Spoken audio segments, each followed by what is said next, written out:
مجھے یہ بتائیے گا کہ ہمارے پاکستان اور ہندوستان کے بیچ میں بہت کم ایسا ہوتا ہے کہ حالات بہتر رہتے ہیں، ویسے نارملی بات نہیں ہوتی، آنا جانا بھی نہیں ہوتا، بہت ساری چیزیں نہیں ہوتی۔ کرکٹ میں اگر ورلڈ کپ آئے گا تو ہو سکتا ہے کوئی ایک آدھ میچ آ جائے، پھر اس طرح کے سمٹ جہاں پہ پاکستان بھی ممبر ہو اور انڈیا بھی ممبر ہو، تو پھر وہاں پہ بیٹھنا شاید دونوں کی مجبوری ہوتی ہے کہ دونوں بیٹھتے ہیں، ادروائز کوئی ایسی بائیلیٹرل بات چیت نہیں ہوتی۔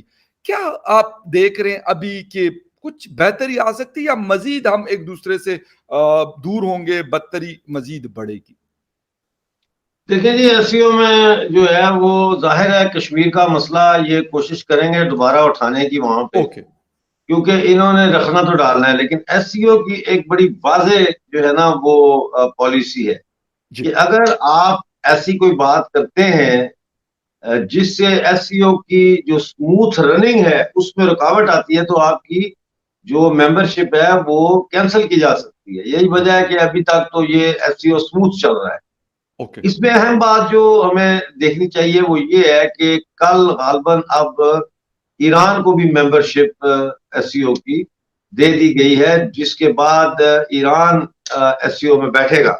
اب ایران کا ایس سی او میں بیٹھنا جو ہے وہ اس بات کا عندیہ ہے کہ چائنا ایران کو سینٹرل ایشین جو ریاستیں ہیں ان کے راستے کے طور پر زیادہ مستحکم کا دوست بنانا چاہتا ہے، جی اور اس میں کوئی بعید نہیں ہے کہ سعودی عربیہ بھی آنے والے وقت میں ایس سی او کا ممبر بن جائے گا، اور ملک بھی بنے گے۔ بے شمار ممالک نے درخواستیں دی ہوئی ہیں اس میں شامل ہونے کے لیے۔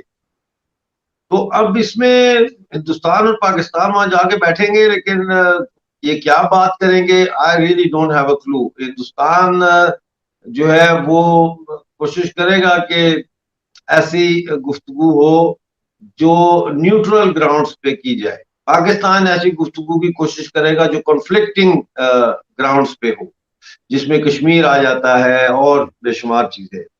تو دیکھتے ہیں کیا ہوتا ہے اس کا رزلٹ۔ میں تو اس سے کوئی زیادہ وہ نہیں ہوں، پر امید نہیں ہوں۔ بالکل صحیح ہے ڈاکٹر صاحب، بالکل آپ کی یہ بات صحیح ہے۔ اس سے پہلے جب گوا میں ہو رہا تھا تو وہاں پہ بھی لوگ کہہ رہے تھے کہ جی دونوں فورن منسٹر آپس میں شاید بات ہو جائے گی یا وہ، لیکن نہیں ہوا، اور یہاں سے بھی کوئی بڑی ہائی ہوپس نہیں ہے۔ لیکن کم از کم ایک موقع تو ایسا آتا ہے کہ وہ مجبوری کے تحت ہو یا خوشی کے تحت ہو، بیٹھنا پڑتا ہے۔ اچھا سر، ایک چیز اور ہے، آپ نے بات کی کشمیر کے حوالے سے کہ کشمیر میں حالات کافی بہتر ہوئے ہیں پچھلے کچھ سالوں سے، ایک ایل او سی کے اوپر بھی حالات بہتر ہوئے ہیں، انڈیا بھی اس بات کو مانتا ہے، پاکستان بھی اس بات کو مانتا ہے کہ کچھ ایسا بڑا نہیں ہوا، چھوٹی موٹی چیزیں شاید ہوتی ہوں گی، لیکن اس طرح نہیں ہو رہا جو آج سے کئی سال پہلے ہوتا تھا۔ تو اگر کشمیر کے اندر، یعنی انڈین سائڈ کی کشمیر کے اندر نارملسی آتی ہے، تو پھر پاکستان کیا چیز لے کے جائے گا؟ اگر وہاں پہ انفراسٹرکچر بہتر ہوتا ہے، وہاں پہ ترقی ہوتی ہے، ایجوکیشن بہتر ہوتی ہے، باقی اور ایسی چیزیں ہوتی ہے جو اس طرف نہ ہو، تو پھر پاکستان کے پاس کون سے کارڈز ہوں گے جس کے اوپر پاکستان کھیلے گا؟ وہ سی او ہو یا کوئی اور فورم؟ دیکھیے، کارڈ ان کے پاس ان کی پراکسیز ہیں۔ ابھی بھی اس وقت 8 سے 9 بیٹ کے جو کمانڈوز ہیں، بارڈر ایکشن ٹیم کے جو کمانڈوز ہیں پاکستان آرمی کے، ان کے بارے میں بتایا جا رہا ہے کہ وہ بارڈر پہ بیٹھے ہیں اور انفلٹریشن کرنے کی کوشش کر رہے ہیں یا کریں گے آنے والے دنوں میں۔ تو یہ اس سے زیادہ جو ہے وہ ایک اریٹیٹ کا کردار ادا کر سکتا ہے پاکستان مسئلہ کشمیر میں۔ لیکن یہ اگر سوچیں کہ پاکستان کو ڈپلومیٹک فرنٹ کے اوپر کشمیر کے حوالے سے کوئی گین حاصل کرے گا تو وہ وقت بہت عرصہ پہلے گزر چکا ہے۔ اب تو یہ ہے کہ اگر امریکہ میں جو اگلے سال الیکشن آ رہے ہیں، ڈونلڈ ٹرمپ کا اس وقت لگ رہا ہے کہ زیادہ چانس لگ رہا ہے کہ جو بائیڈن کے مقابلے میں کہ ڈونلڈ ٹرمپ کی فتح ہوگی، تو اس کے نتیجے میں پھر، اور ادھر انڈیا میں بھی الیکشن آ رہے ہیں، ہاں بالکل۔ تو اس طرح سے مسئلہ کشمیر پہ دنیا بھارت کے موقف کی زیادہ تائید ابھی بھی کر رہی ہے اور آنے والے وقت میں زیادہ کرے گی۔ اوکے، اچھا ڈاکٹر صاحب، اگر یہ آپ بات کر رہے ہیں تو پاکستان یقیناً ان چیزوں کو دیکھ تو رہا ہے کہ ایسا نہیں ہے کہ وہ ٹھیک ہے، ہم بعض چیزوں پہ آنکھیں بند کر کے ہم کہتے ہیں چاہے ایسا ایسا ایسا ہو جائے گا، یا پہلے ہم سوچتے تھے۔ آپ کو لگتا نہیں کہ پاکستان کی کشمیر پالیسی میں کافی بڑا شفٹ آیا ہے؟ ٹھیک ہے ایک حد تک یونائٹڈ نیشن میں یا کہیں اور بات ہوتی ہے, لیکن جو آج سے اگر ہم 10 سال پہلے یا 5 سال پہلے جتنا ایک زور دیتے تھے, اب شاید وہ نہیں دے رہے.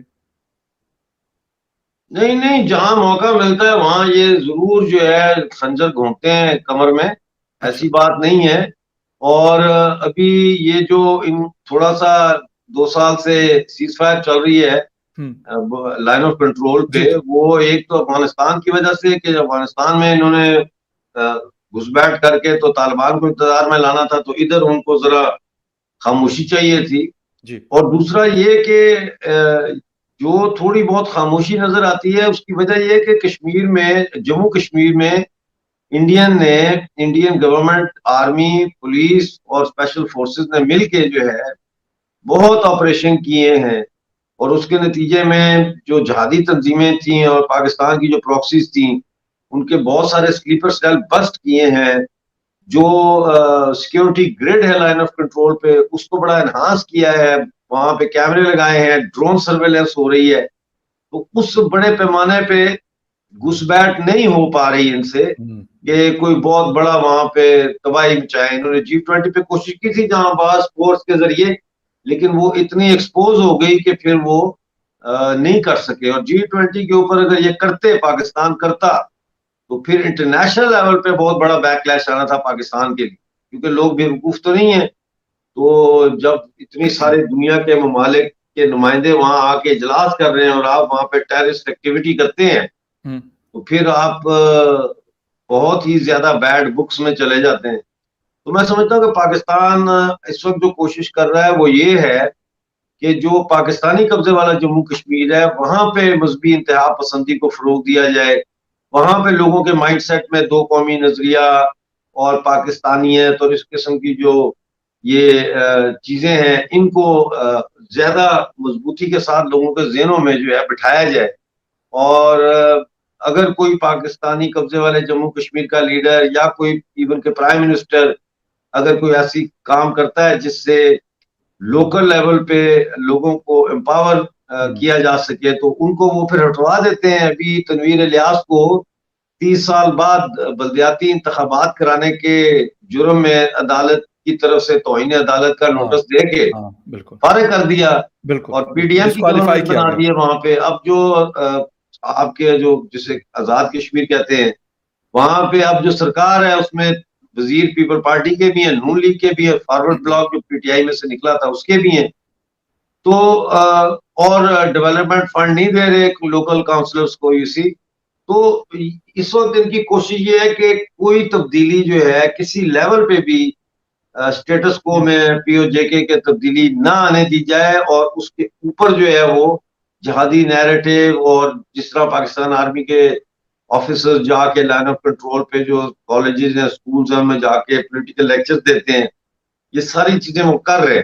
اب زیادہ توجہ ان کی ادھر ہے کہ ان کو ذہن ان کے خراب کرو. پھر آپ نے دیکھا کہ ہمارے بچے جو ہے وہاں پہ مدرسوں سے اغوا ہوئے, اور اس کی پریس کانفرنس بھی سامنے آئی, اور انہوں نے کہا کہ جی بچے مدرسوں سے اغوا ہو رہے ہیں. اب وہ 2 قسم کے بچے ہیں, ایک وہ جو بہت چھوٹی عمر کے ہیں, دوسرے وہ ہیں جو ذرا بڑی عمر کے ہیں. جو بڑی عمر کے ہیں ان کی وہ جہادی ٹریننگ کر کے ان کو سرحد پار کرانے کی کوشش کر رہے ہیں, اور جو چھوٹی عمر کے ہیں ان کو وہ پاکستان آرمی کو بھیج رہے ہیں, جہاں پاکستان آرمی کے فرسٹریٹڈ جو فوجی ہے وہ چائلڈ مولسٹیشن کر رہے ہیں ان کی. تو یہ بہت بڑا کیس ہے, اس پہ پہلے بھی ہم نے بات کی تھی اور لیٹر بھی لکھے تھے یونائٹڈ نیشن کو.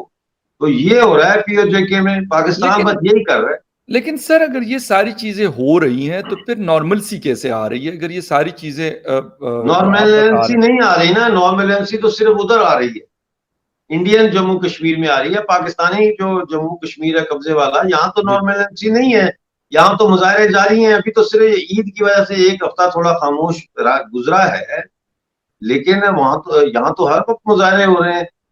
پینشنیں نہیں دے رہے اس کے بارے میں, تنخواہیں نہیں مل رہی 3 مہینوں سے اس کے بارے میں, لوڈ شیڈنگ کے خلاف مظاہرے ہو رہے ہیں, اور آٹے کی سبسڈی ہماری کاٹ دی ہے اس کے خلاف مظاہرے ہو رہے ہیں. نارملنسی تو ہمارے یہاں بالکل بھی نہیں ہے. لیکن سر اگر لوڈ شیڈنگ کی بات کرتے ہیں تو لوڈ شیڈنگ تو ابھی میں مردان میں تھا عید سے 1 دن پہلے, مردان پورے میں بہت بڑے بڑے مظاہرے ہوئے, پشاور میں ہوئے, ہنگو میں ہوئے, کوہاٹ میں ہوئے, بلوچستان کے کولو سبی میں ہوئے, بلکہ آج بھی روڈ بند کی تھی ان لوگوں نے کیونکہ 18 گھنٹے تک لوڈ شیڈنگ ہے. تو لوڈ شیڈنگ والا مدعا تو وہ ہے کہ میں نہیں کہتا کہ یہ صرف کشمیر کے لوگوں کے ساتھ زیادتی ہو رہی ہے اور خیبر پختونخوا کے پشتونوں کے ساتھ نہیں ہو رہی, یا بلوچستان کے بلوچوں کے ساتھ نہیں ہو رہی, یا پھر جو ساؤدرن پنجاب ہے وہاں کے پنجاب کے لوگوں کے ساتھ, جو سرائی کی بیلٹ ہے وہاں کے ساتھ نہیں. ایون کراچی شہر والے بیچارے وہ کی چیخیں نکلی ہوئی ہے, کہتے گرمی بڑی ہے, لوڈ شیڈنگ بھی بڑا. نہیں, وہ آپ کی بات کسی حد تک صحیح ہے, کسی حد تک صحیح ہے, لیکن 100% صحیح اس لیے نہیں ہے کہ تمام پانی جو ہے جس سے بجلی پیدا ہو رہی ہے پاکستان, جی جی, وہ تو ان دریاؤں سے پیدا ہو رہی ہے جو کشمیر سے آ رہے ہیں. مثال کے طور پر جی, ہر سال پاکستان کو ہم 1 خرب 59 ارب کی بجلی دیتے ہیں, جی ٹھیک ہے نا, جی, وہ پاکستان لے جاتا ہے ہم سے, یہ اس کی مالیت ہے 1 ٹریلین 59 بلین روپیز کی بجلی. جی, اچھا, منگلا ڈیم ہمارے پاس, سارے بالکل, پاور ہاؤسز ہمارے پاس, نیلم تو جیلم آپ سب کے سے پاس ہے پہلے تو سر, ہمارے پاس بجلی ہونی چاہیے, نیلم جیلم آپ کے پاس ہے ٹھیک پورا ہے نا. کشمیر میں. تو ہماری بجلی کہاں جا رہی ہے بھائی, ہمیں کیوں نہیں مل رہی بجلی؟ یہ ایسے ہی ہے جیسے کرونری ہارٹ ڈیزیز ہوتی ہے, یعنی کہ جب دل دھڑکتا ہے تو سب سے پہلے خون تو دل ہی کو سپلائی کیا جاتا ہے تاکہ یہ دل زندہ رہے, سپلائی ہوگا, اور باقی شریانوں میں بعد میں جاتا ہے خون. جی بالکل تو یہ ہمارے دل سے دھڑکتی ہوئی بجلی جو ہے یہ پہلے ہمارے کمکموں کو کیوں نہیں روشن کر رہی؟ بالکل صحیح, بالکل صحیح, یہ اصل سوال ہے. لیکن تو اس کا مطلب یہ ہے کہ اگر گلگت بلتستان میں اور پی او جے کے میں 18 گھنٹے کی لوڈ شیڈنگ ہو رہی ہے تو there is something very seriously wrong somewhere.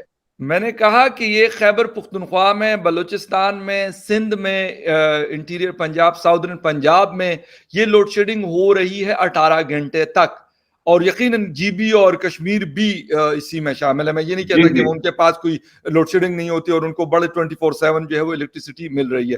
سر یہی مسئلہ ہے کہ خیبر پختونخوا اس وقت جو ہائیڈرل سے بجلی پروڈیوس کر رہا ہے مور دین 10,000 میگا واٹ ہے. پورے خیبر پختونخوا کی ڈیمانڈ ہے 3,500 ان پیک آورز, یعنی سخت ترین گرمی میں.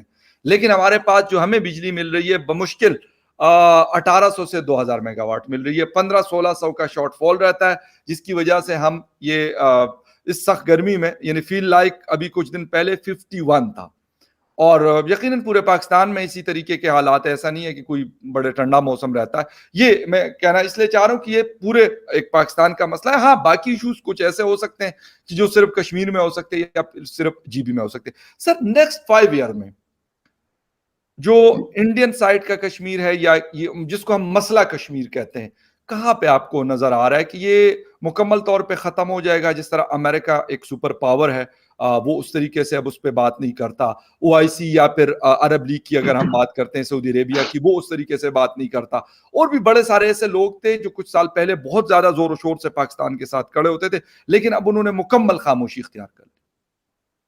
دیکھیں, یہ 2024 کا سال جو ہے میں سمجھتا ہوں کہ کشمیر کا جو جس کو آپ مسئلہ کہتے ہیں نا, یہ 2024 اس کے حل کا سال ہے.